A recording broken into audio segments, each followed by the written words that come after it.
بسم اللہ الرحمن الرحیم۔ کسی بھی مسلمان کا دل حضرت محمد صلی اللہ علیہ وسلم کی محبت سے خالی نہیں،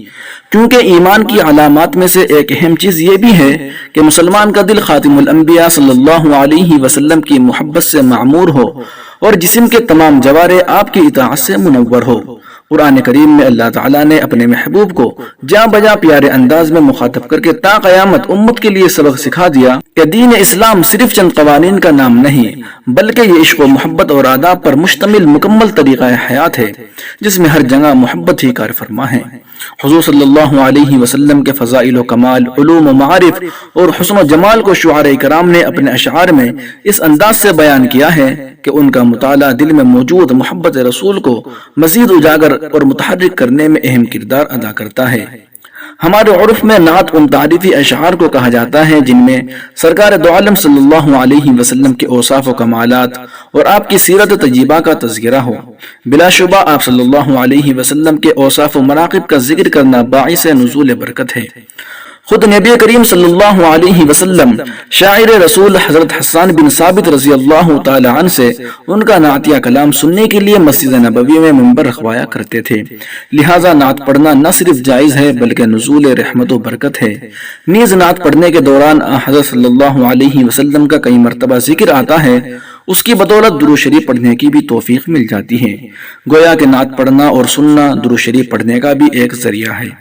بہت سے صحابہ اکرام رضوان اللہ تعالی علیہم اجمعین نے آپ صلی اللہ علیہ وسلم کی شان میں قصیدے کہے ہیں، جن میں حضرت فاروق اعظم، حضرت عائشہ صدیقہ، حضرت حمزہ، حضرت حسان بن ثابت، حضرت عبداللہ بن رواحہ اور حضرت کعب بن زہیر رضی اللہ تعالی عنہم اجمعین کے اسماء گرامی بطور خاص نمایاں ہیں۔ حضرت حسان بن ثابت رضی اللہ تعالی عنہ تو اس حیثیت سے صحابہ میں مشہور ہوئے کہ انہوں نے اپنے قصائد کے ذریعے حضرت صلی اللہ علیہ وسلم کی حمایت و مدافعت کا فریضہ انجام دیا۔ اس دور میں اخبارات اور رسائل اور نشر و اشاعت کے دوسرے ذرائع تو موجود نہ تھے، لیکن شعر ایک ایسا ذریعہ تھا جس کو اپنی بات دوسروں تک پہنچانے اور پھیلانے کے لیے استعمال کیا جاتا تھا۔ نعت پڑھنے کی فضیلت اس بات سے واضح ہو جاتی ہے کہ صحابہ جیسی مقدس ترین جماعت نے نعت گوئی کی ہے، لہٰذا انہیں شعراء صحابہ کرام کے نقش قدم پر چلتے ہوئے اسی سلسلے کی ایک کڑی جامعہ فیض ناصر جو مملانا روڈ مظفر نگر میں واقع ہے، جو دن رات ترقی کی طرف گامزن ہے، اس ادارے کے موقر ذمہ دار قاری شاہد حسینی اور ان کے رفقا